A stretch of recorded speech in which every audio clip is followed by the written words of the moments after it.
reporting on the games you love by people who love to game. The MMO Reporter Network.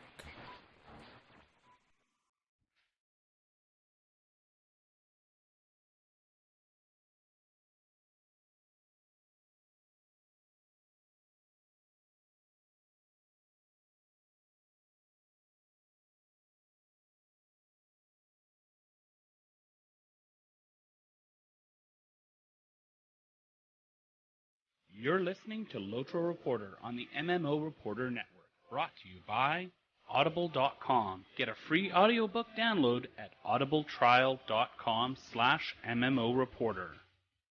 And by Doghouse Systems. Choose your weapon at doghousesystems.com.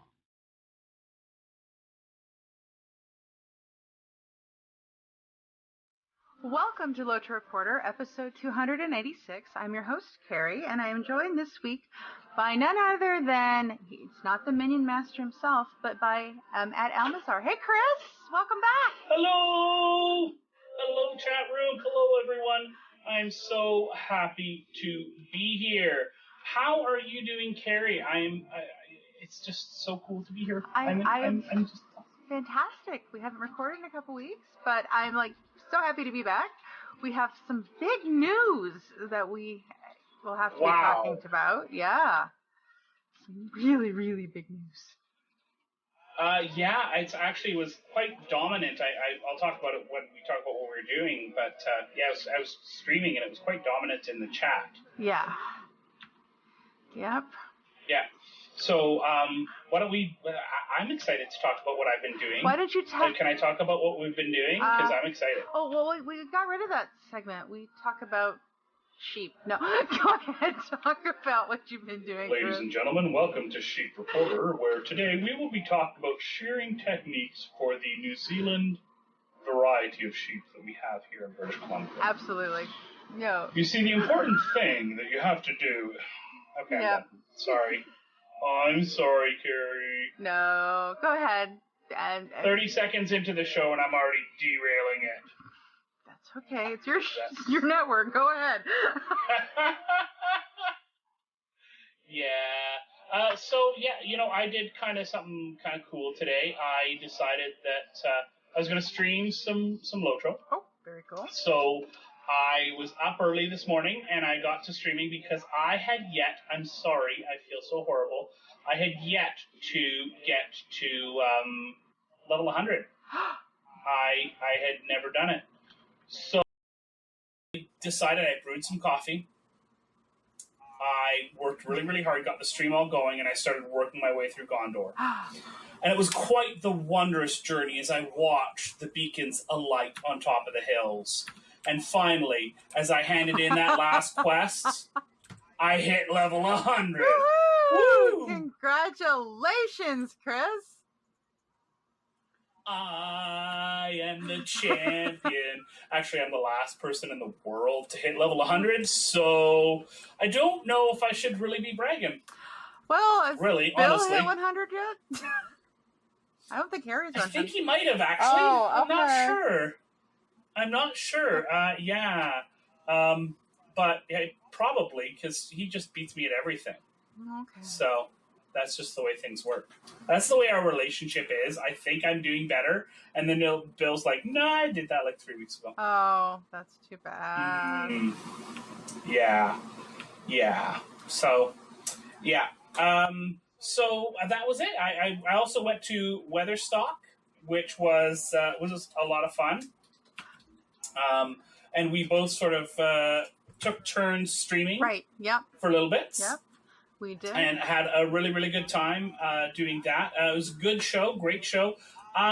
Disappointed in the people who decided that they were going to spam, not mass emotes, because most people have those turned off, but mass effects. Yep, group heals. And started crashing the server. Yep. That was so disappointing is the only term that I can think of that would fit for that. Mm-hmm. So, yeah, it was too bad. I don't know how bad it was once you took over. It stayed up. The that's server great. stayed up, yeah. Yep. That's fantastic. So yeah, that was really the only hiccup in the whole thing. It was a good show. Had some great people in the chat room. Played around with multicast a little bit, multi-Twitch, sorry, which allows you to put several Twitch streams on. So I was promoting everybody else's Weatherstock Twitch stream as well. So that was a lot of fun. That's very cool. I can't wait to see that be used for some other stuff. 3-mans or something like that.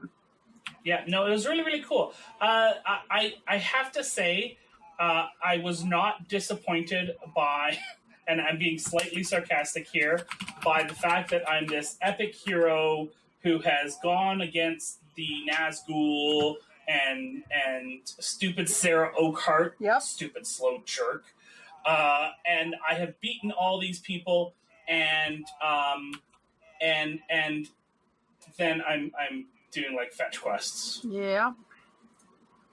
Oh, it gets better. There's some. It's like, wait, you mean to do what? How many of those did you want me to kill? And then I have to go back. How many of those do you want me to kill again? And again? Yeah. Yeah, well, that's pretty much what all MMOs are like, is it not? Yeah, pretty well. No, that's just the thing. It's not how all MMOs are. That's how LOTRO. LOTRO is this different beast, this wonderful different beast, and it just works differently. With other games, you tend to get epic and bigger in scale. And I've been going through Skyforge, and that one is good at you're an immortal going towards godhood, and it does a really good job of making you feel like that. Mm-hmm. Not so much in LOTRO as I'm going around and, let me build this box for you. Allow me to do this for you. Yeah. Let me help you poor people. Yeah. Yeah. Well, I don't mind helping people. I don't mind. I will clear this area of bandits for them, and I will do it willingly and happily. And then I will gladly gather up some rocks for their little boys and girls and some wildflowers to make them feel better. Yeah, and the doll. Don't forget the doll. Oh, yeah, the doll. Couldn't forget the doll. So it's this whole own thing, and it's wonderful, and I'm so happy that it is its own thing. But, man, it really is its own thing. Yeah. Unabashedly, right? Yes. Have you tried the new episodic stuff with the bingo? I have not. I sort of got to the point where I hit level 100 and had to take a break for a little bit, and I'll see if I can get back to that. Maybe tomorrow I'll be streaming some more. He's kind of funny because he's like, here, go do this and go look at these things and come back, and then go do this thing and come back, and then, oh, hey. And then suddenly he looks at me and he's like, oh, you're an elf. Are you an elf? Have you been to Rivendell? I'm like, really? Really? Yeah, I haven't done it. I like what they're doing with it. I like the direction that they're going, and I think that's really cool. But it's LOTRO. It's got to have its own little quirkiness, right? Absolutely. It is an absolutely beautiful game. Still beautiful after 8 years. They had a suggestion, by the way, in the chat room. Tautaz said that Turbine should open Bull Roar for Weatherstock, but to be honest, I don't know if that would make any difference. Mm-hmm. Then they'd just be kicking with a Weatherstock server instead of Bob. Yeah. Right? Well, they probably would have put Bob on Bull Roar on Bob for this, because I mean it's Bob. It's good enough that they dip Bob in liquid nitrogen for Weatherstock. Okay, I don't think they actually do, but they should, because it freaking kills the server every time. Yeah. 900 people, group heal, woo! Pretty much. We're done. Yep. Well, we know how to stress test a server. That's for sure. Okay. Now, I do have one quick thing that I need to double check. Okay. And I always like to be very, very thorough, as you very well know. So I think we'll have to make sure that we're incredibly thorough here, because you know what? Here on the MMO Reporter Network, we leave no stone unturned. Bill, have you hit level 100 yet? Okay. Thank you. Bye. Hi, Bill. So there we go. Bill hit level 100 before I did. That sucks. I feel like a loser now. Everybody in the world did make it to level 100 before I did. Okay. So should I rub it in that I've hit level 100 twice? Shut up. Okay. Shut up. Mm-hmm. All right. So let's get this thing going. All right. Well, first of all, I'd like to tell you what I have been doing. Oh, right. Oh my God, I'm such a jerk. Yes, so I did attend the last half of Weatherstock. I couldn't attend the first half of Weatherstock because, as the listeners of the show know, I had the 5K bounce house race. The one Saturday in July, it rained. Oh. Was the day of the bounce house 5K race. I'm very glad I brought extra clothes because I looked like I had gone through a washing machine and everything was hard to climb, and I attempted everything, including the wipeout big balls. I didn't get very far, but I did attempt it. But we had a blast. So if you ever get a chance to do it, it's called the Great Inflatable Race. I highly recommend that you do it because it's just too much fun. And was it supposed to be muddy, or was it just supposed to be all inflatables? All inflatables. Like Cart. Cart needs to do that. Yeah. Yeah. Yes, Cart does need to do that. He would be fantastic at that. Yes. That's really cool, and that's fantastic that you did that. Congratulations. Yeah, thanks. Sounds like it was fun. It was a lot of fun, and I've also been doing the summer festival, and as we speak, I am fishing on stream in Thorns Gate. Yes. The fish away. Well, I can do that and actually look at show notes mostly. I'll keep you on track. All right. I'll keep you on track. Well, I want to mention a couple things. Okay, go for it. Before we move on to the news. First of all, to our 28 patrons, I love you. You're fantastic. I'm sorry I'm married, but I do think of you very, very fondly. Our 28 patrons are my close to favorite people in the world, because they have gone to patreon.com/MMO Reporter, and they have supported our Patreon campaign, which is what we do to keep the network running week to week. That pays for all the costs of the hosting and wages and all that sort of stuff to everyone, and that lets us put together the great projects that we put together for you. Now, the other thing that I want to mention is our Kickstarter campaign, and this is the big one, and this is mostly for those people live in the chat room, because by the time this podcast goes live, Kickstarter will have closed. Those of you live, if you go to tinyurl.com/MMO Reporter Packs and you support our campaign, this is to get us to PAX. We are only $312 away from hitting our goal. If we don't hit our goal, we don't get anything. So please consider going to check it out. If anyone backs by August 5th, which is tomorrow, by 6 p.m., they'll get entered into a draw for keys for the Repopulation, a new sandbox MMO, which I'll be seeing if we make it to this PAX. And then there's another prize pack for the end. I've got everything posted up on the Kickstarter page under Update 2. It shows all the draws that we'll be having. So please go check it out. We want to make it to PAX. We love covering PAX, and that will also be the meetup that we have. I think this year we're looking at the Rock Bottom instead of the Elephant and Castle, just as something different, maybe something a little less moist, as we've had in past years. So none of that can happen if we do not hit our goal for Kickstarter. So please go check it out, tinyurl.com/MMO Reporter Packs. Now, Cari, if people have topics or thoughts that they want to talk about with us, to us, at us, what's the email that they can send it to? LOTRO.reporter@gmail.com. We did get 2 letters. Kevin sent us a letter, but we'll save that one for Leonor and I, because it's kind of to address to us. But we need to get another letter we'll talk about in community. Hold on one second. Is Kevin the big guy with the yellow body and the goggle glasses? Yes. Yes, that's Kevin. Okay, got it. Yep. Thanks. Yep. I think. Didn't he go rolling across the street in Ireland or something recently? Yes, I do believe. For a stroll? I do believe he did go for a stroll. I'm pretty sure he also there's a version of him that sits upon my desk at work. It's really bad when Kevin gets around. I know. Wow. It's really bad when the IT guy brings you minions from McDonald's because he knows you don't go to McDonald's. So he brings you the Happy Meal toys just for me. That's awesome. So I have more minions than Leonor, by the way. I know I do. All right. Yeah, so that I'm so excited. I'm hoping everything works out to where we get to go to PAX because that was going to be so much fun. That's the only time of the year I get to see you guys. Yes. And our fans and our listeners, and that, it's the only time I get to see people. Yeah, I'm really looking forward to it.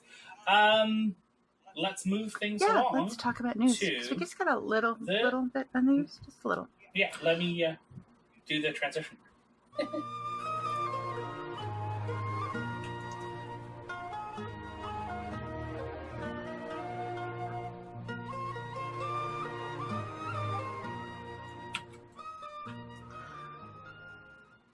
Okie dokie. So they finally announced which servers lived and which servers die. They announced that on Monday, yes. And there was a couple of surprises in there. It was not as many as I thought, but I'm trying to pull the article announcement up so I get all of the correct things. Yeah, they're only leaving 5 each. US and 5 EU. Yeah, I've known that one for a couple of weeks. They said that they were going to be dropping them down to 10 total, which is a third of what there was because there were 29 servers. Right. That's a lot. That's a big drop.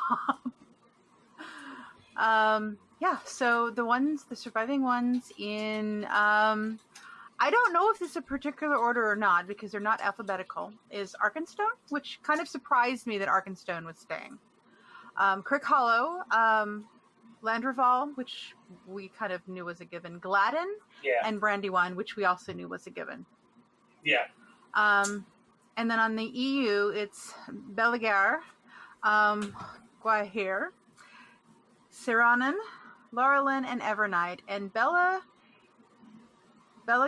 and Guadalajara, I believe, is German and French, respectively.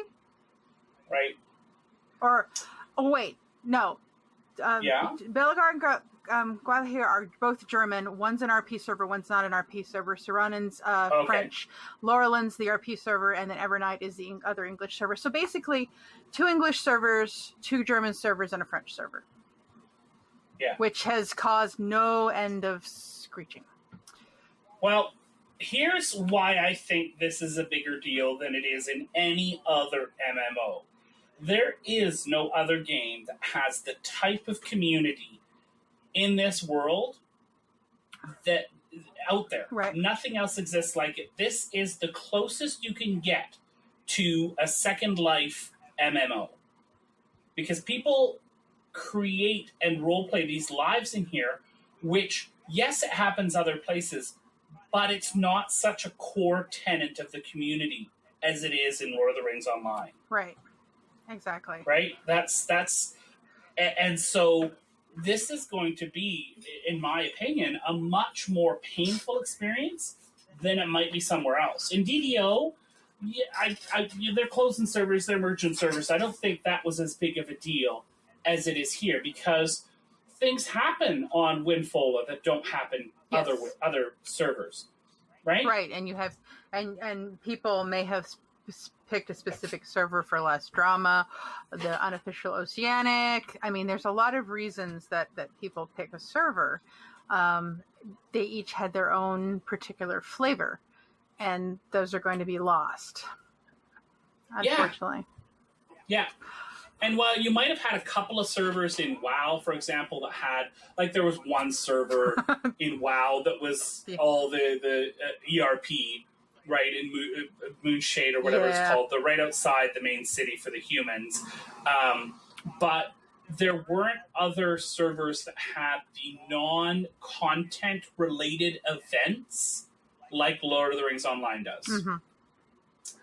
So yeah, but I do think that in the end, it will be like ripping off a Band-Aid and this will be a good thing. Yeah. Like well, I hope, I hope it helps the people be more active, because you always hear that, well, I can't find anybody, nobody's on world chat, it's dying, and then there's other people, it's like, I like my quiet server, I have my friends there. So I don't know. Yeah. I hope that this helps extend things, less hardware, less costs, more extension of... Although it is according to David T in the chat room, howdy, it is bigger, more powerful hardware, so they can fit more people on there. Mm-hmm. Maybe that'll help Weatherstock next year. Bob's going to retire, so we're going to have to call the next one Stan? No, we'll just call it Bob. Bob. Okay, Bob the second? Yeah, Bob Squared. Bob Squared. Bob Squared. Okay. There we go, Bob Squared. That's what it is. The new server is called Bob Squared. Got it. Okay. Yeah. There's quite a few people in the chat room who are mentioning that their server is closing, which it's too bad. And as Amevosette says in the chat room, this is actually a really good comment, and I'll read it verbatim here. After more than 8 years on Silverlode, it feels almost like we're sailing into the West. Yeah. That is right? Yes, it's going to... I remember when Final Fantasy XIV, the first version died. I mean, they closed it to do a Realm Reborn. Yeah. Oh, no, it died. It died. I was there. I mean, I logged back in for that night. That is something that I did with my friends that we'll never be able to do again. And it was very sad. And when they reopened, that community is gone. The people that I played with, I went back and I couldn't find hardly any of them. Which is too bad. I hope that, and to be blunt, I don't think they will. I don't know. You're more into the community right now, but I've done a little bit of digging. I hope that they set up events in every single server as a goodbye, Turbine run with community involvement. Let's do something. And you know what? If nobody shows up and they wasted the manpower to set it up, who gives a flying hoot? Yeah. It's worth it for the people who will show up. And you might find that people create low-level characters to go and do a tour of all these servers as they have their events. Like, have 2 weeks every night they have a different event, or spread it out more if they want, and just have a goodbye thing, because I think there needs to be some sort of commemoration of the end of the servers, and not like. And here's most other games, I would say that they should have a big fireball of a comet come and crash into the world to end things, because I love that so much in Asheron's Call. Not the thing here. No. Right? They should, you know what? They should just have boats ready. Everybody should just get their damn characters onto the boat, sail into the west. That's the log out. Your character's transferred. That would be really, really cool. Right? Yes, that would be pretty awesome. All right, I'm going to ask. Yeah. So I actually get to talk to Freelorn tomorrow about some of this stuff. Yay. I'm going to be chatting with him in the afternoon. I won't be live streaming it, but I will be asking him. I am putting that question on the list right now. Will there be any kind of closing server closing events? Now everybody gets a gift box, and you can pick the server from which you're the name from which, so everybody knows which server you came from.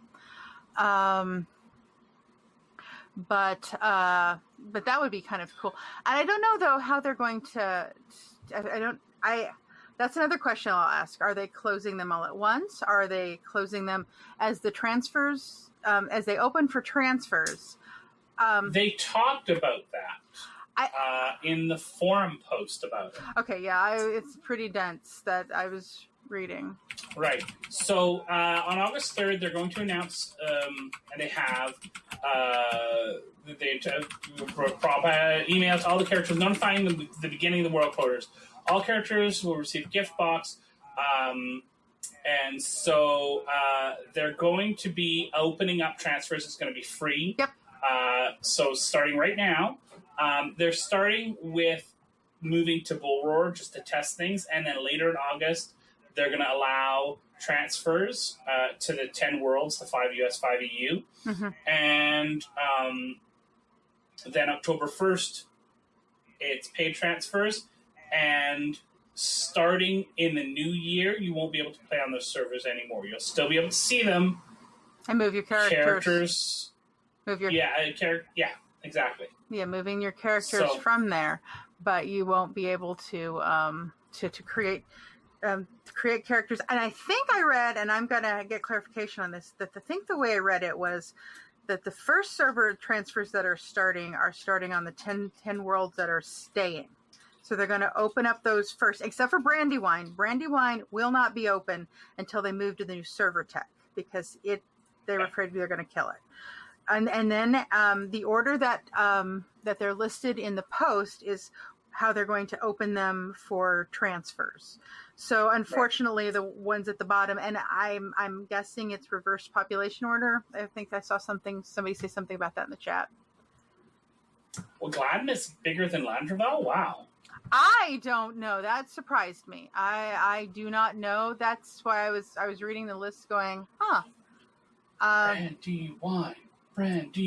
Yeah. Brandywine. Rufio. Oh, wait, sorry. I got the chant wrong. Yeah. Who got the reference? Come on, chat room. Who got it? It's I don't want to say the end of an era. It's the opening of a new age, the start of a new age here in LOTRO. Yes. Yep. All right. We got all that. Let's see what else. You got a cosmetic weapons dev diary too, don't you? Yeah, we got cosmetic weapons. I'm running around using a beer stein as a weapon. It's pretty awesome. Yes, we have. They will not allow you, so you cannot use a spear in a one-handed weapon slot. It's got to be a one-handed weapon. However, those lovely flowers that they give you in the summertime, looks a little weird when you hit things, but you can use those as cosmetic weapons. So you can hit somebody with flower. The beer stein looks pretty good, actually. Let me tell you, though, when you try to fish with a cosmetic weapon attached, you have your beer stein and a string like 5 feet above you. Down. It's kind of weird, but basically they said they figured out a way to make the weapon invisible and then put a skin over top of it is what they did. So that I think this is going to be the perfect way to run around the old forest now, is just do your best Tom Bombadil impression and wear your cosmetic outfit, your big flower, and hit things with flowers. Absolutely. And saying, hey, Mary Do and all that good stuff. Exactly. Yeah. That's pretty cool. I'm happy that they're bringing that. Well, I'm happy to report that Bingo Boffin is back. He went missing. Good. He was missing, wasn't he? Yeah. He went missing after the last patch, which was about a week and a half ago, and they brought him back. Guy. Yep. So he's had me running about the Shire at level 9 quests. I know they're getting harder as we go along, but right now we're still exploring the lovely parts of the Shire.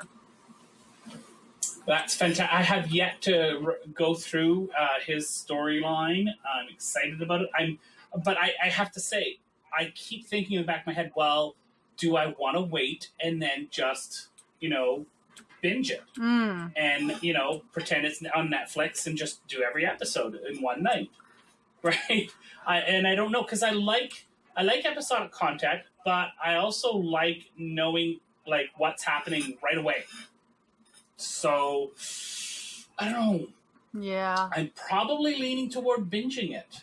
Well, I will tell you, you will be spending a lot of time from going from point A to point B if you binge it. So far, they've had me 4 or 5 different places in the Shire. So be prepared. But seriously, when do we not run everywhere for quests in LOTRO? This is very, very true. This is true. It's not something new. Yeah, I do have to agree with you there. That is true. Yeah. Alrighty. Let's see what else we had. We've got a summer schedule. Mm-hmm. Is this for the content? So August 7th tonight will be Hobnanigans. 14th to 16th, Buried Treasure. August 21st to 23rd, Loot Box Weekend.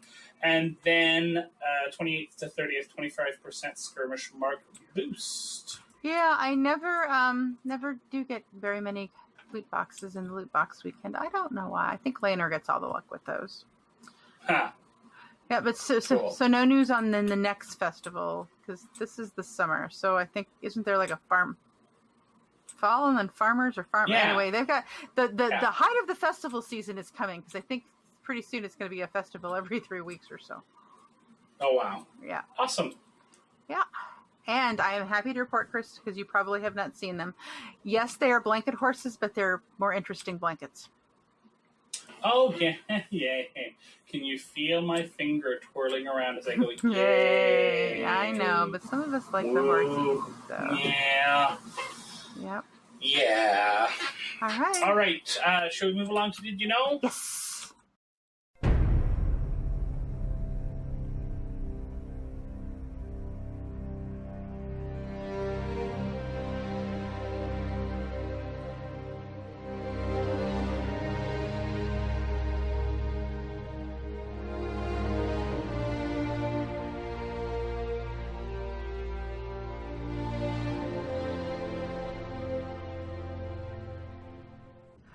All right, listeners, we have today with us Andy, Community Manager of Lord of the Rings Online, and Athena, which is, I've forgotten the title already, I'm sorry.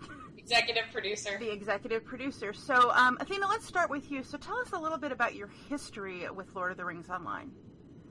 So I just joined the team late last year, so 2014, as Executive Producer. Before that, I was working on DDO for many years with Turbine, pretty much from the time I joined Turbine about 4 years ago. I've been working on DDO in production, most recently as their director.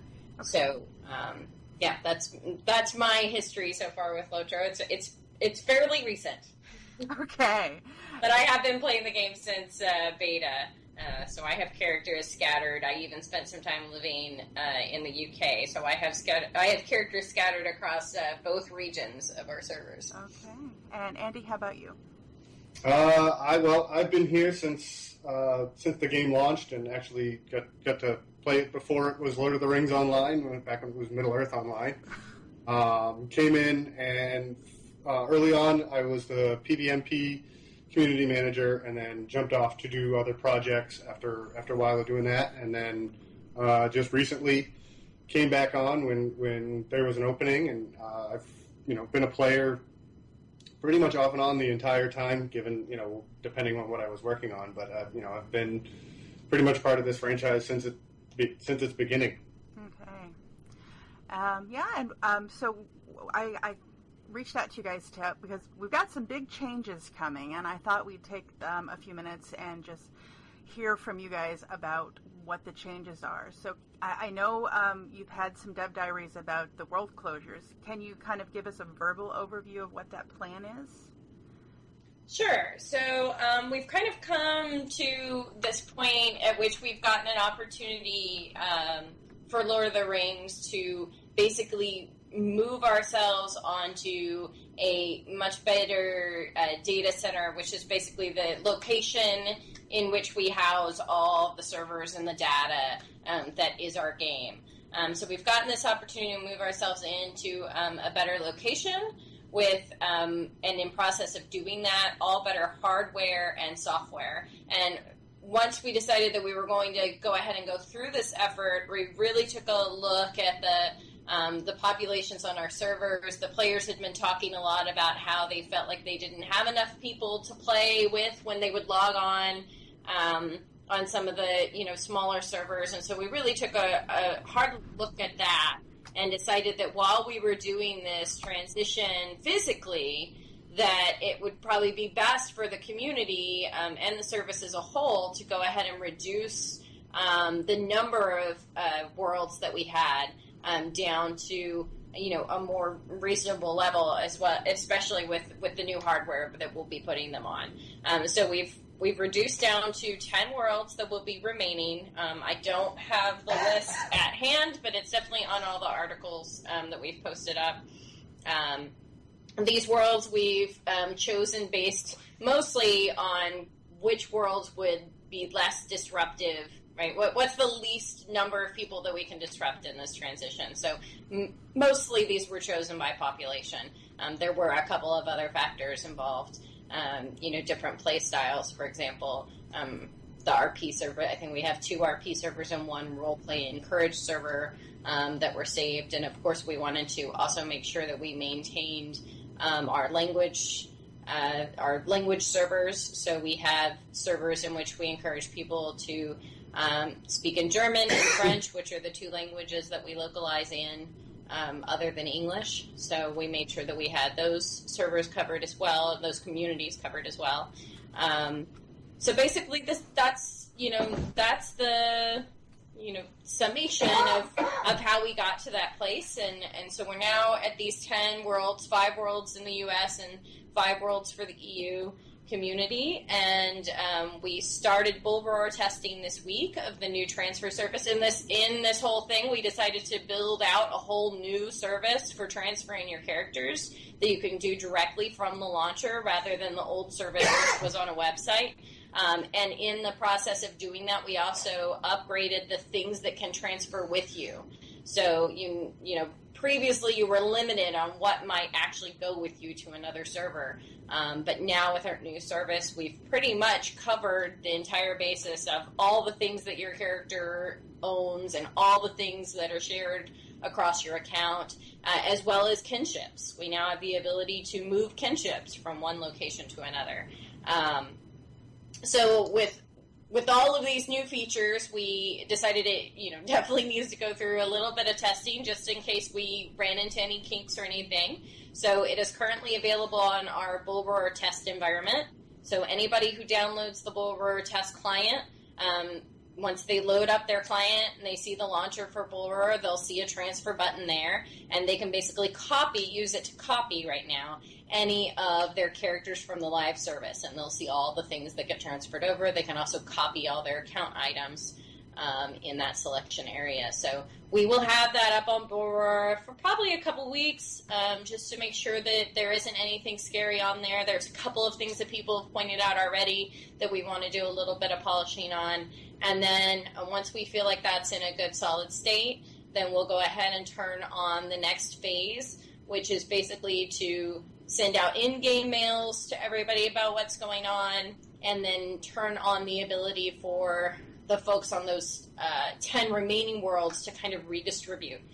So basically, they'll have the ability to move between each other, and part of this purpose is to let players who are on the really highly populated worlds, if they're like, I don't really want to be on the super populous world, the Brandywine in particular, is one that people have even said, I would rather move off of Brandywine if I had the chance. So we're giving them the chance to move off, and then basically relieve some of that server load so that other people can come on to it at a later time if we get enough load moved off of it, right? So it's just basically some shuffling so that we're evening out the worlds just a little bit more. And then once we've done that for a little bit, then we'll turn on the next phase, which will be the actual start of migrating the players who are on the closing worlds onto those 10 remaining worlds. And so we'll just do that a couple servers at a time at first to just feel it out, make sure that no one world is getting heavier than the others. And then if we see that everything's going, smooth, then we'll turn on the next ones. And then at any point, we could just turn all of them on, but we just don't want to do that from the get-go until we feel like it's going smoothly. Okay. And then hopefully we're done with all of this in the next few months. And then at the end of the year, pretty much the start of 2016, what will happen to those worlds that are closing is they will basically go into a dark state. So they will be no longer available to play on, but the characters on those worlds will be forever able to transfer off of those worlds for free. So basically after 2016, once those servers have closed, if you had characters on those servers, you would go to the login screen, you would not see those worlds available for play, but when you hit the transfer button, you would see all of those characters that you had on those worlds available to move to another world. Okay. And currently Brandywine is going to be closed for transfers in, correct? Yes, currently. Because in the middle of this process, while we're doing this, the hardware side of that is also happening in tandem. So Basically, we want to make sure that Brandywine is up on its new hardware, which we think is more than capable of dealing with the populations that world has. But we want to prove that out, right? We want to make sure that it is there, it's up, that population is happy and seeing some improvement, and then we'll go ahead and turn on that flag that says, okay, everybody else, you can come to Brandywine too if you want to. All right. Do you know if you expect to do that before the paid transfers begin for those who are still on live servers? We are hoping that will happen before the paid transfer to end. And if for some reason we weren't able to do that, then we would look into extending the time to go move to Brandywine if you wanted to. We'll just have to look at that as we're going along and see when exactly we're capable of turning that on, and then we'll adjust those service and paid dates accordingly. Okay. So that October 1st date right now is the expected date, but we'll adjust that as we get closer and we see how things are actually going out. Okay. So if you're willing to share it, how has the stress test on Bull Roar been going? Really good, actually. We've had a lot of people come on, successfully move their characters, not have any issues with transferring their stuff. There are a few people that are running into the error, which is the reason why we can't actually allow EU and US cross transfers. So Bull Roar is one central environment, and we let all EU and US characters copy to it. But because we do that, we create a situation where we could have those ID conflicts that are the problem between those two those two environment bases. So, of course, we're having some characters that have errors, but we're making sure that that's actually what's causing the error, and then checking to see if there's anything else that might be causing failures. But so far, we've seen a very small number of errors that aren't things like the IID conflict that we expected. So it's going pretty smoothly, and it's looking good. Just a couple of things, like there's some localization stuff for the Germans that we want to fix.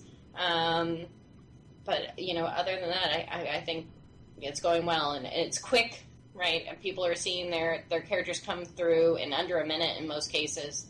Maybe a couple of minutes if your character's like super, really old character from like the beginning of the game and has a lot of items on it. All right, that's awesome. I've been looking at the forums. There are lots of questions. So what are the biggest questions, concerns that you have seen players putting forth? And do you have any particular answers you want to give to some of those questions? Well, there's been a few. So one that I guess the one that to me seems like the biggest point of contention has really been naming. Players, obviously you've been playing a game for a long time. You get used to having an identity, your name, and players are concerned they're going to go to one of these, one of the new servers and not be able to keep their name. Mm-hmm. And there were lots of suggestions. Oh, do this. Oh, do that. Oh, do this. Realistically, we came up with what we thought was the best solution for this that would, let you keep your name. Yes, you might end up with a -1 or a -2, but you get to be able to rename. And it was really just a matter of we had to come up with a solution that wasn't going to kill us in terms of dev time, engineering time, et cetera, to try to figure out a better solution. And really, this is probably one of the best solutions I've seen in playing MMOs my whole life, well, most of my life, and seeing games go through this. There's been many less elegant ways of doing renames, and the fact of the matter is there are going to be conflicts. It's not perfect. We wish it was. We wish everybody could just keep their own unique name and everybody would just have something different. But, when you have, hundreds of thousands of players who've played the games over the years, naming conflicts are going to come up. So we just thought that this was the best solution we could come up with for it. And hopefully, everybody will get to keep their name. Most everybody will get to keep their names if we find that players are intentionally griefing to steal other people's names, it's something we can look into. No promises. Okay. But for the most part, I think people will not. It won't be as painful as people think it will be once they get on there. I don't think everybody's worried. Everyone's going to steal my name because it's the best name ever, and that's in most cases that's not going to be the case. I think most everybody has pretty unique names unless you pick Bob as your name. You might have a problem there. Well, Bob's the server that melts. I don't know if you've heard us talk about that, but Bob, we've named the server when he melts down. His name is Bob. Yeah. So, but definitely on the name situation, we really thought long and hard about it, trying to come up with a solution that would be, long-term acceptable and, fair for as many, people in the population as we could come up with, which was, really the thought behind it was that, players who just came into the game and started playing, we have to treat them fairly just as much as we have to treat the people who've been playing with us for 8 years fairly. And, we can't look at each character and account on an individual basis. As nice as that would be, that's a lot. And so that, sometimes we have to err to the side that, people are not griefing each other. They just honestly like the name and they took it, right? Or they're saving the name for themselves or when they move or whatever it is, right? There's so many possibilities and cases that really we tried to err to the side of, the player that, or sorry, not even the player, but like the character that just hasn't been logged in for a while is probably not as important to someone as a character that has, just decided they needed to transfer that character, right? And so that's really where we ended up falling in. But we also didn't want to do a general, just wipe of all characters that haven't shown up in a year, because then what about that player who hears about the transfers and decides they want to come back and, save their favorite player? So it's, there were a lot of situations to look into, and there wasn't going to be a perfect make everybody happy solution, but we think we did the best with what we had. So. And it seems very fair to me that within a year, if you haven't logged in, that perhaps somebody with the same name would get priority. Yeah, exactly. And I've even seen some really nice things being discussed on the forums where, other players have said, hey, you know what, I've got a bunch of these mule characters that they're just there for, storage purposes, and it doesn't matter to me what their name is, so I'm going to go, change their names or delete the character or whatever so that people coming in can have that name. And I think that's a really nice thing that reminds me of what a great, strong community we have. Very good. So are there any other big questions that the naming is one? Is there any other big issues that seem to be bubbling up with questions? There was the question of the server choices in Europe. Okay. Between the role-playing ones, which was they felt one English server was not enough because they have one English server and one English role-playing server, and they have this conception that if I'm not a role player, I shouldn't be able to go on this server. So basically, if I'm an English speaker, you guys are only giving me one server to choose from. So a couple of things I'd like to clear up on that is, one, the role players are really, really nice. Yes. And if you're not a role player, as long as you're not a jerk, they're not going to bother you if you just don't want to role play along with them. You just want to go play the game and do your thing. They're not going to rip you apart and tear you to pieces because you're not role playing. Mm-hmm. Most of the role players that I've run into are amazingly forgiving and will be like, okay, cool. You don't want to role play, that's fine. We're not going to force it on you. You do your thing. We'll do our thing. Second thing and this is one of the things that even gets lost on the U.S. side and in total with the number of servers, is we are putting all these servers are going on to new hardware, which means the number of players that can fit on a server from what is on there now is going to increase quite significantly. Brandywine already now has a higher population in terms of players than all the other servers do by a pretty good amount, and so. We see it now on the old hardware. When we're on the new hardware, that's going to, hopefully, if everything goes according to plan, we're going to see that performance increase even more. So while, yes, you may only get one non-role-playing server, there's going to be plenty of room on that server, and between that and the role-playing server for everybody, all the English speakers, if they want to be in an English-speaking server. It was just a matter of we couldn't give, hey, you guys, this language gets a role-playing server, but this one doesn't. And that's kind of not fair. So we want to be as fair as possible with the process, and given what we know about what's going to happen with the hardware and everything else, we feel confident that there's going to be a place for everybody.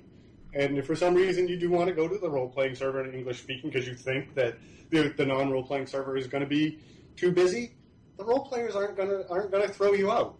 Right. And if for some reason you don't like it, you'll still be in that time period that you can move off into one of the other servers. Yeah. So it's a we didn't make these decisions. We didn't make these decisions by throwing darts at a dartboard or just picking randomly. This was as Athena had said, this is a well thought out process. We made the choices knowing what the hardware should be able to handle and what our populations are, and in the end, it should all work out for everybody.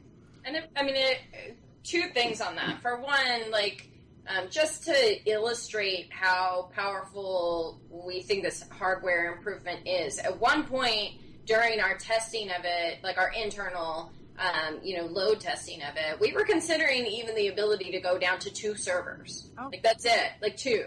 We could have put all our population. We chose not to go that route, but that is how much of a, hardware improvement we're talking about here. So the concerns there about the population are not as great, I think, as people are basing that off of the older hardware and not the systems that we're moving over onto.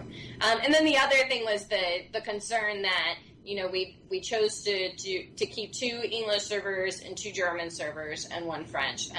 And there are a lot of people thinking that we put too much weight towards the German servers. If you actually, when we look at our numbers, the population of players playing on our German servers in the EU is equivalent to the number of players playing on our English-speaking servers. So that's the reason for that decision, is that the population really is there. We have that large of a German-speaking population, or people who choose to play on a German speaking server. Because that's the other thing, is that all of our flagging for different servers is mostly suggestion.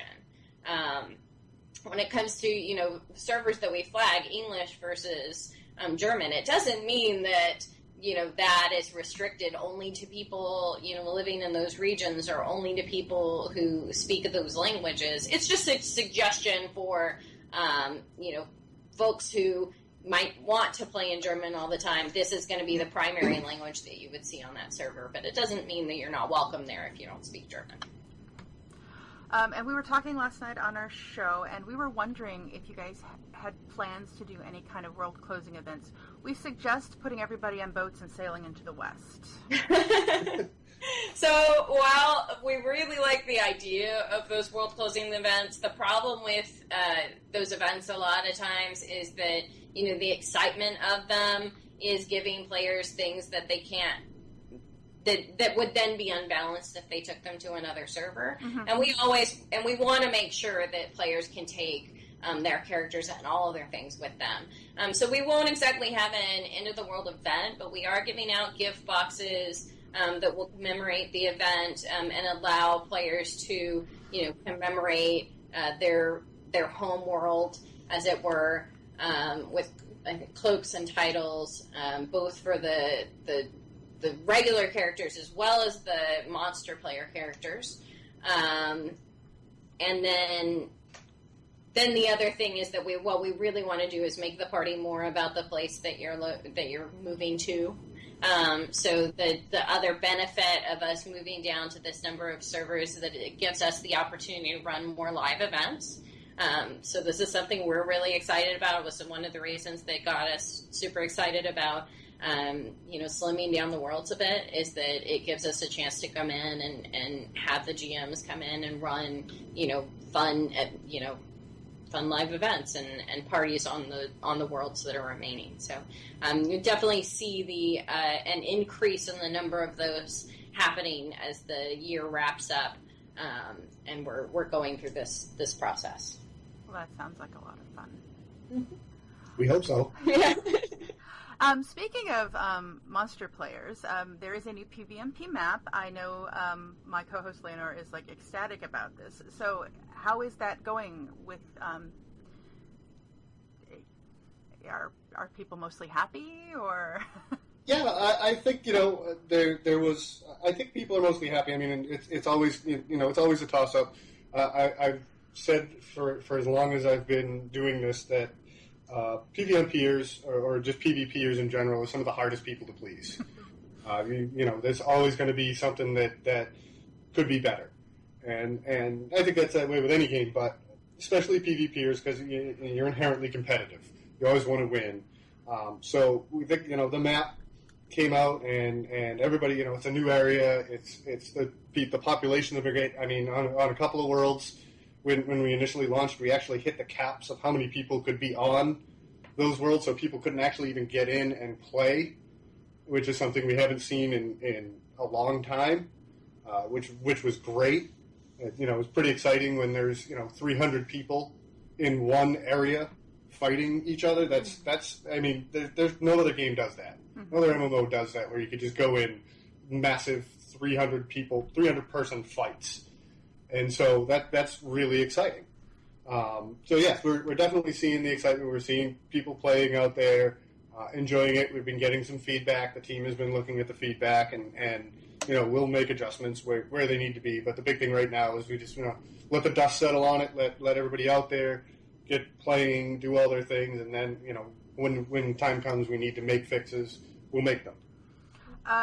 So, with the new hardware, do you expect the number of people that would be able to be playing concurrently in the PvMP areas to get bigger, or is that kind of capped with the way that the game is written? So there's a couple of factors involved there. So for one, I think in your original questions you'd even asked about. So to clarify, the player cap in the PvMP is both the Moors and Osgiliath together. Okay. And so right now, it's possible for players to spread out between those two, but still hit the cap. That cap, that's mainly due to the way the system is built out. So there's a couple of different options we have on that. For one, the cap for how many players are in the instance at one time, some of that doesn't actually have to do with the server hardware itself, but it has to do with how much expectation we have of a player's computer being able to render all of the animations and the characters and everything that are happening in front of them. It's a lot for for someone's PC to actually keep up with that much on the screen at one time. So we wouldn't necessarily want to raise the cap much higher for that reason, because we don't want to put the burden on the players, right, and their PCs and their PC capabilities. But, we can also look into other possibilities of, after moving over to the new hardware and consolidating the servers down, if we're seeing an increase in the PvMP population, as in players just are in there all the time and they're constantly hitting up at those caps, what we can do is consider looking into the possibility of instancing those areas. So basically there would be, like in our other major population areas, once you get up to a certain cap, you'll see Breetown 1 and 2. Mm-hmm. You might see the same thing with the PvMP maps, and that's a possibility. We'd really have to look in internally and talk to the PvMP community about it a little bit, because it kind of changes the way the gameplay goes, right? Right. Because it can change the balance up between the two sides and that kind of thing. So it's definitely an idea we have to kind of stew on for a bit, try out a few times, and see what might work. But it's definitely, seeing the popularity of it once we put in, a second map. It's something that is, at the front of our minds, especially as we consolidate servers. Okay. Yeah, you had quite a excited group of people, because they've been playing on the same map for 7.5 years. Yeah. So it was something that various, having been here so long, there were various forms of the LOTRO team had always wanted to do. It just, one reason or another, never worked out, and this was, the timing was just right this time to be able to get it done, and we're really happy with how it turned out, and that for the most part, players are enjoying themselves and getting out there and fighting on it, and that's the whole idea, is to get people out there and playing. Awesome. Well, as a role player, I want to thank you very, very much for cosmetic weapons. I'm very much enjoying hitting things with a beer stein instead of a... And I was curious if you have any data on, how many people are actually using cosmetic weapons. Like, how many people have killed an orc with a frying pan now that they can. I don't know that we really have data on that. We may be able to look it up. We haven't. Okay. So we don't have that information. We do know. I'll take it as anecdotal data is just going out and playing, seeing people with the beer stein or a frying pan or whatever, seeing them. They're getting used quite a bit, and everybody was very excited about the system. And that's another system that we're going to continue to improve, evolve, hopefully make a little bit better as time goes on as well. Yeah. We had to put a lot of restrictions on it. That was one of the things that we noticed when we first released was, players being disappointed by some of the restrictions on it. But that was because we just put it in, and there were still a lot of bugs, that we needed to work out.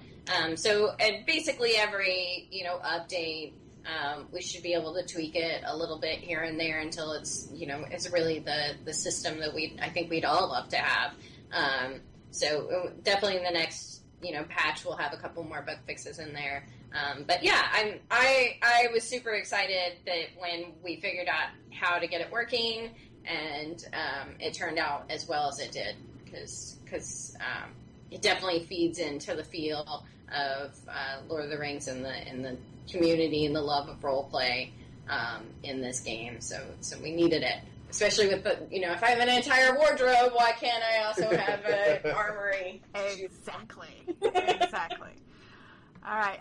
So I know your big push right now is world closures, moving the hardware, but can you share anything about any upcoming areas, any upcoming future plans that you have? Are you ready to talk about any of that yet? Minas Tirith. That's next. We're in the middle of building out this amazing, gigantic city right now. Like every day, the team is carving out more and more of this, several leveled. What are we? 7 levels. I think so. Yeah. I think. And somebody actually said that they finally got it hooked up. What was it? Just the other day in a meeting, somebody was like, "Today it became possible to literally run from one end of this city to the other across all 7 levels." So. It's super exciting. We are really excited over here about the story that we have to tell about, the siege battle. I mean, this is one of the biggest moments in the books, and we get to tell it. And it actually turns out it's 2 giant events. You have the siege, and then you have the battle, on Pelennor Fields itself. And we're actually splitting these things into 2. So in update 17, you will see the siege, and then coming along later in update 18, then you'll see the battle from the fields as well. So this is a really great. We've come up with some creative solutions so that I will not go into to let you see this epic occurrence from many viewpoints, which is exciting. Yeah, I'm very excited to see this. I can't hardly wait. Now, we've been chatting about 30 minutes. Do you guys have a few more minutes to answer a few long-standing questions we've had, or do you guys need to head off and do other things? No, we're good. Yeah, we got the time. Okay, so these are some questions that we've had that have come up that have kind of gotten buried in the world closures and PvMP map.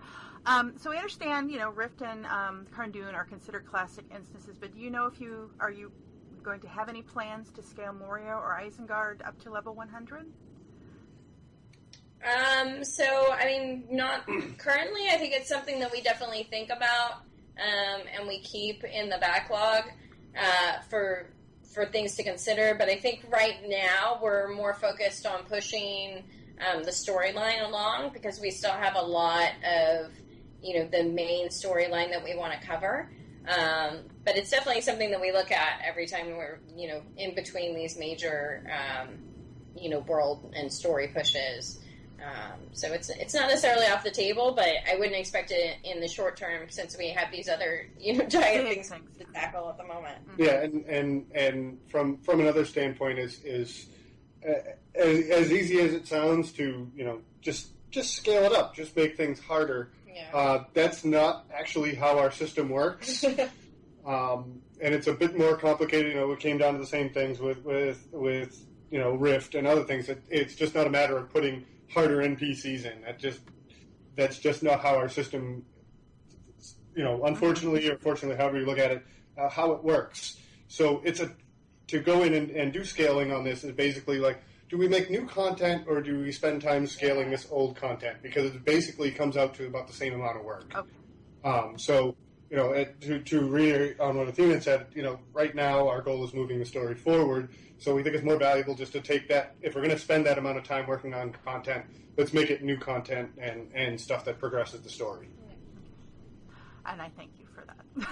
And we have a lot still to tell, and so I think once we get to the point at which we've made our way all the way to Mount Doom, then we'll go back and see, like, okay, we have other new places to explore, and other stories to be told within Middle Earth. There's lots, but I think that's also the time when we have to say, okay, what do we want to go back and extend or renew or whatever that might be.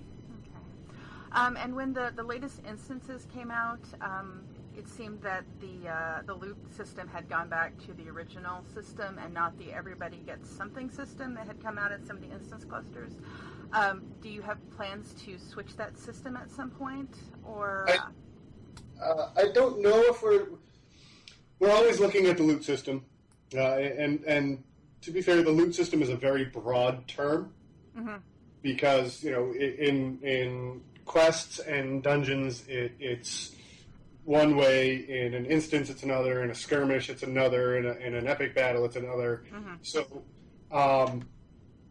we are constantly looking at what the players want from loot system and what we can do within the capabilities of the team. And right now there are no plans to change it back to the everybody gets something system, as far as I know. But we are looking at, obviously, improving loot system, adding, better rewards, higher tier rewards, things like that, as the game is progressing. But we did just kind of, make the change before, so we don't want to be kind of flip-flopping back and forth. So for now, it's going to stay the same, as far as I know, unless somebody has said something different and just didn't tell us. But we are looking. I do know that some members of the team are looking at the loot system to scale up some of the loot and some of the rewards and some of the existing and newer quests and instances that are coming out. Okay. Yeah, it's definitely something that we look at every update when we sit down and look at, okay, what part of the story are we telling now? How are we going to tell that story? We also look at, the rewards we want to give away for, those doing that quest and, those quests and those parts of the story. And so every single time the loot system is looked at and then like, okay, so what's appropriate here in this situation? And then it's just a matter of the tools to create that. So, sometimes it's about, time and capability, and sometimes it's about appropriateness for the content that we're putting out. So, but yeah, it's not something that I don't think it's in the plan currently to completely switch back over. But it doesn't mean it's out of the plans. I think we might just see more of a change on an individual basis than like game-wide. Okay, and of course, not that you're not busy enough with updates 17 and 18 and world closures, but, as soon as the Bjornings came out, everybody's like, a new class. Do we have any plans in the works for that you want to share, or? We don't have any other new classes on the design table currently. It took a long time for us to even get to the Bjorning. There's classes and races in Middle Earth are a very particular thing, and it's not like other fantasy settings where there's just a enormous, like you could just do all kinds of combinations, right? The lore here is very specific, and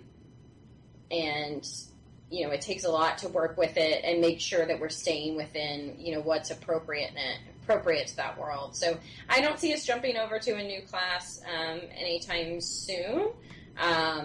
It might be something we consider down the road a little bit, but I think we've got a lot of the bases covered. I think right now what we're focusing more on is how do we expand what we have now and give you more things to do to advance those classes that are there now. But we love the Bjorning, and I think it was definitely a valuable addition to the game, and players seem to really love it and have a great time with it. So we're happy to do it, but I don't expect us doing another one anytime. Definitely not in the next year. Okay. Well, that answers the question. So that's the end of the questions I had. Did you guys have anything else you wanted to share? Something I might have missed? Something you're excited to talk about? Anything like that? Again, I just want to reiterate, if players haven't, please jump on Bullroarer to help us test out the transfer system, and hopefully just help us spread the word. If you have people you haven't played with before or haven't played with in a while, and you want to let them know, hey, this is happening again, and there's going to be a ton of people on these servers. Let them know, and we're not jumping into this just for the sake of doing it. We honestly feel like this is going to make the experience better for most everybody. We do call these MMOs for a reason, and we understand that there are some players who like the smaller populations, but it's one of those things where we think for the good of the game, for the good of the players, that this is really going to be a great move for everybody, and we're looking forward to seeing everybody on these 10 worlds and being able to jump in and do live events and just go in and talk to people and see the joining of communities. As a community manager myself, it's going to be very exciting to watch and seeing the two different worlds or 3 different worlds or 4 different worlds all coming together on one, and how they kind of come together to form, a new place, a new community, so to speak. And so this is going to be we really, really think this is going to be something awesome, and we're looking forward to when it's all done. We're just really excited. Don't worry, we're not going to mess with anybody. We're not, we don't have some evil motive of doing anything bad here. We really are doing this because we think this is what's best for the game. But my favorite server now. Hey, look, I'll tell you something. And I saw this conspiracy theory, and I actually thought it was really funny. Is that we saved X server because that's the server that all the devs play on. Oh, that would have been our system. For a fact that when we all started playing, all the developers on some various older teams were all on a server. I'm not going to say which one. It's one of the servers being closed. Yeah. So the quote-unquote dev server is one of the ones that did not make the cut. So all the people that used to work in the game, many that still do, all have to go through the same move that all the players are going through as well, myself included. We were actually discussing how to move our kinship today. Yes. Oh. So it's not something where we're just like, we're just going to randomly save this one because that's the one we all play on. No, our server didn't make the cut either. So it's where I had to do the same thing. I'm sitting there going, I got to move all these guys. You know how many? I have like 5 accounts. It's not some conspiracy thing. It's really is what's best based on the research that we did. Well, Landrevel will welcome you. Yeah, and all in all, I think I'm just really excited about this year. I mean, I feel like we have all of this. It's going to be it's a painful process to go through, but by the end of this year, we are going to have what I feel like is a newer, shinier LOTRO. And after 8 years of a game, it's hard to say. It's hard for anybody to say that. And so I'm super excited about what this means for the future of this game. And and then at the end of all the painful bits, we get to go defend one of the most iconic, cities in all of fantasy. So that's, who doesn't want that to like wrap up the year with? So, that's exciting. Yeah. It's gonna be a good one. It's really exciting to get to this part of the story and just see, even just walking out through the pit and you look at some of the work the guys are just doing now, and you go, oof, I can't wait to see that when it's fully fleshed out and come to life. It's going to be pretty exciting. I can't wait. I was on one of your press streams when they took us to Gondor. It's like nobody has ever made it this far in a video game. Yeah. And now we're going to hit Minas Tirith this year. I'm so excited.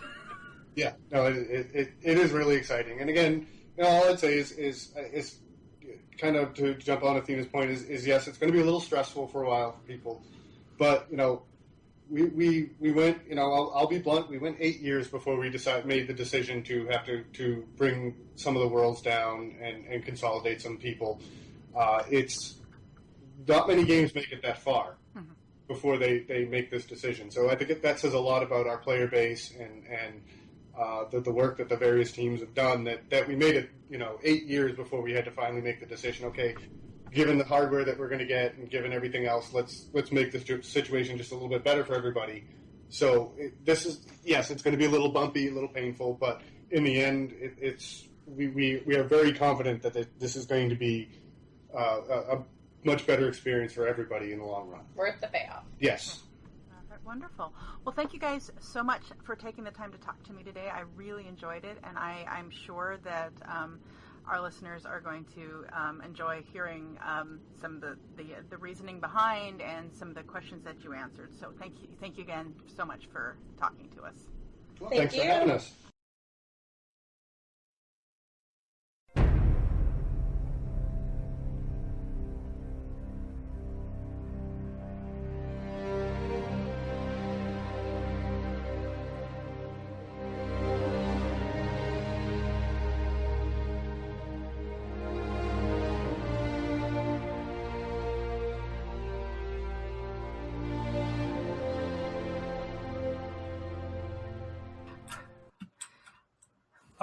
Hold on one quick second, because we'll add...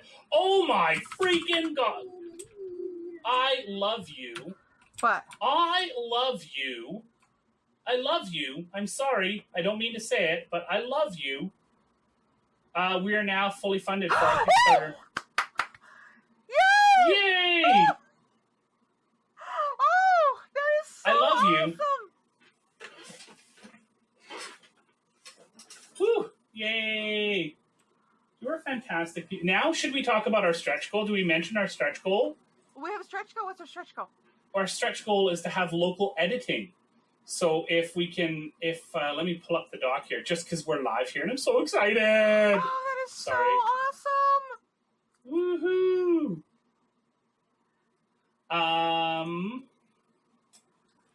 Here we go.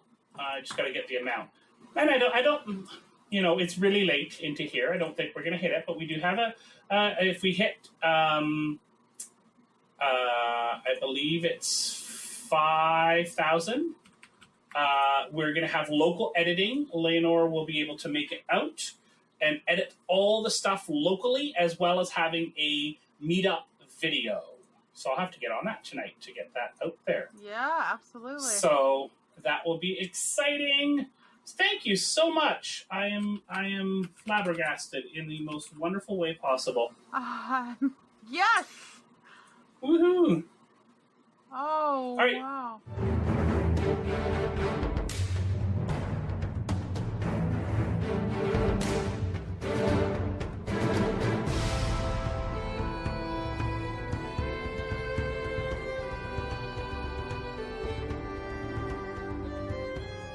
All right.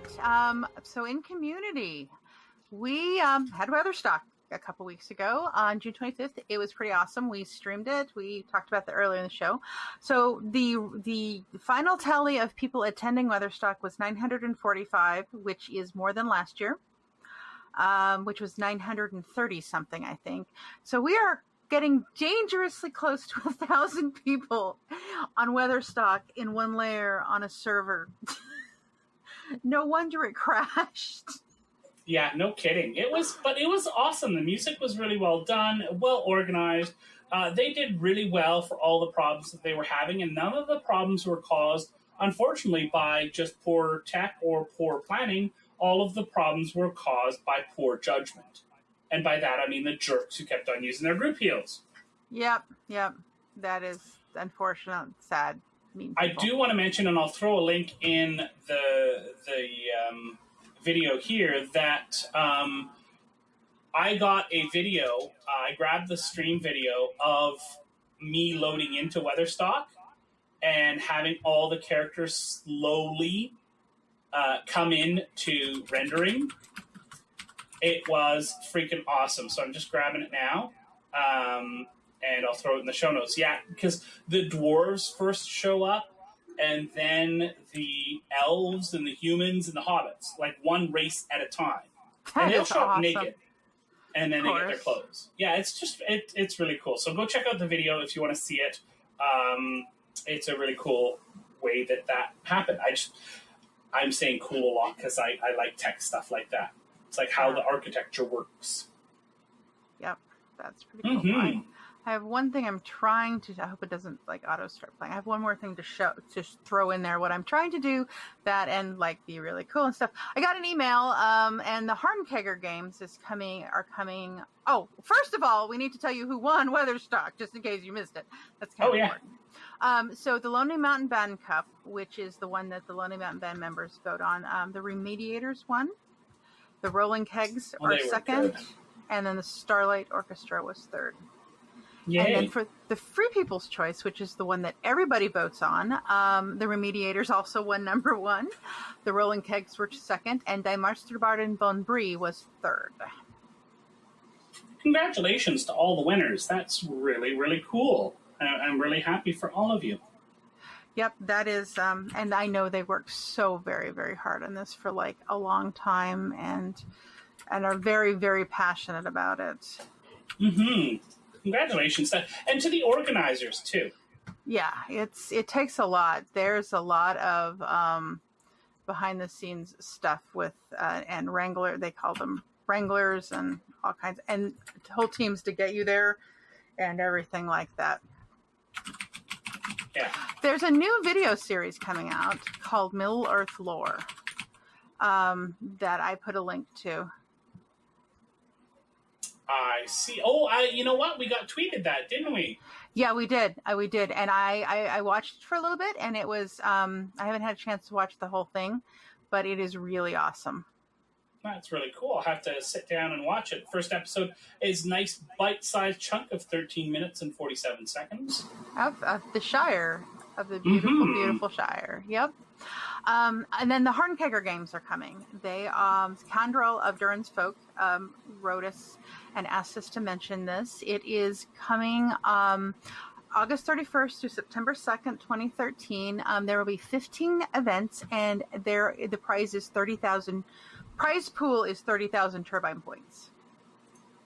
Yay! It will be held on Laurelin.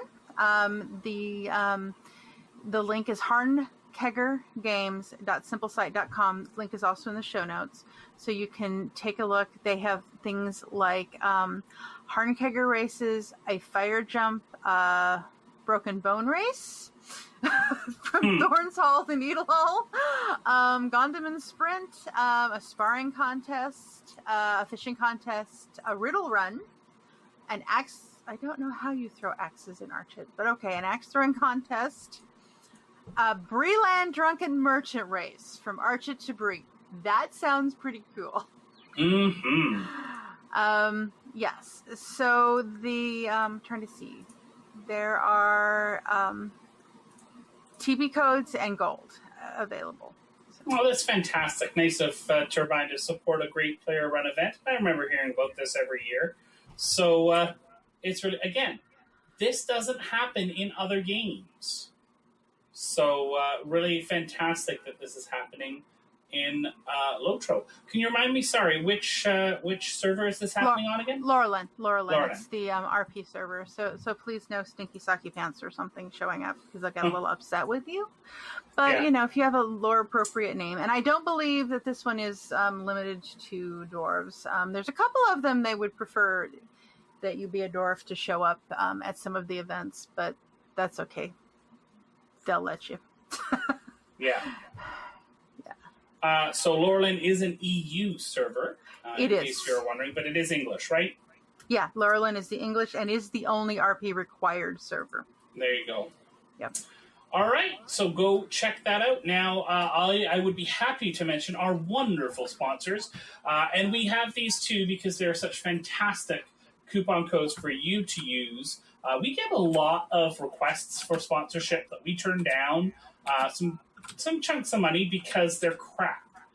But we have things here that are not crap. First of all, on our not crap list is Doghouse Systems. And I know Cari loves her Doghouse Systems. Mm-hmm. You should go check out doghousesystems.com, find a system that you love, and when you purchase it, use the coupon code MMOReporter, and you will get a free 120 gig SSD in addition to the hard drive that comes with your system. So go check that out. And then, of course, our favorite audio book, audibletrial.com/MMOReporter. You can go check it out there. And the way that it works with that is that you get a 1-month subscription by going to our site, audibletrial.com/MMOReporter. And you sign up and you get a free audio, but they don't charge you anything for that first month. And you get an audiobook credit. And it used to be with Audible, if you tried Audible in the past, it used to be that some long books like Game of Thrones or anything like that would be 2 credits or 3 credits. But now every book is 1 credit. So with that credit, you can get any book that you want. And there's some really, really great ones out there. And if you continue, you will get 1 credit per month for your subscription, which is just fantastic. So you really should go check it out, audibletrial.com/MMOReporter. Cari, it's been so much fun recording with you. I know. I am so excited. It was awesome. I'm glad you could join me.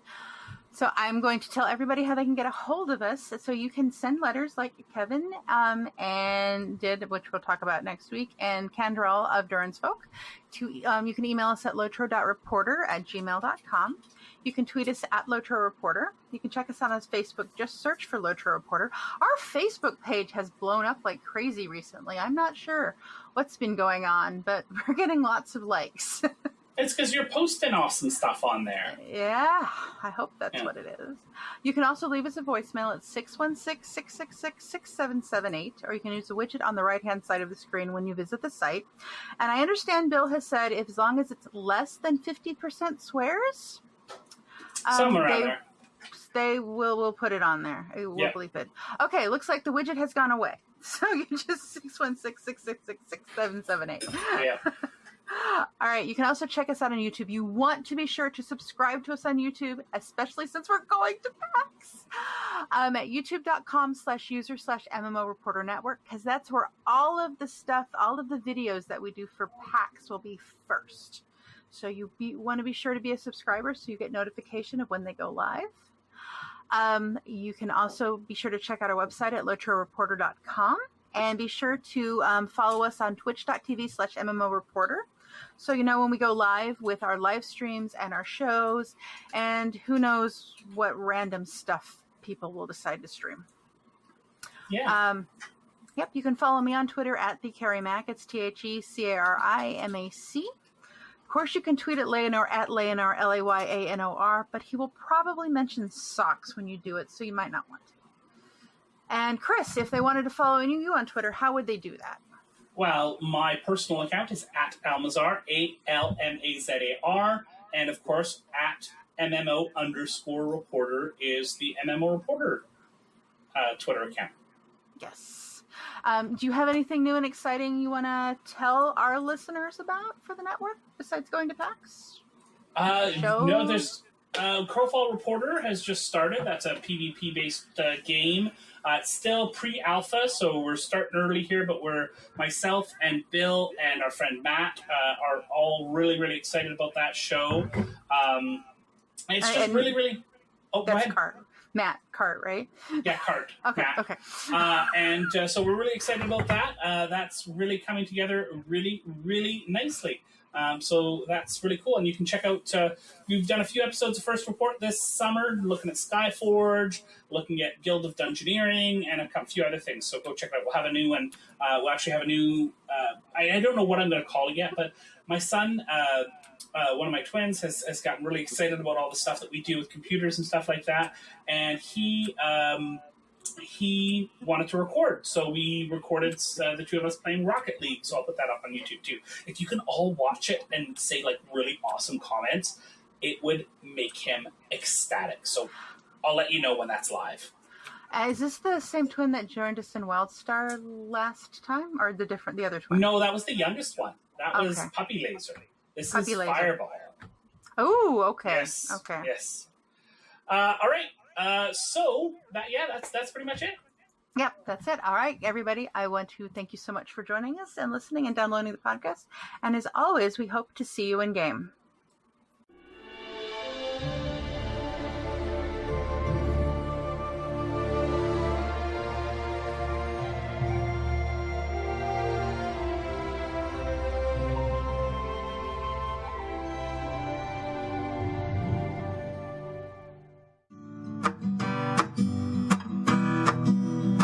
Thanks for watching the video, everybody. Don't forget to check out all the other podcasts at MMOreporter.com or by clicking on any of the links here. And please check out our Patreon campaign at patreon.com/MMOreporter. Thanks, everyone, and see you in game.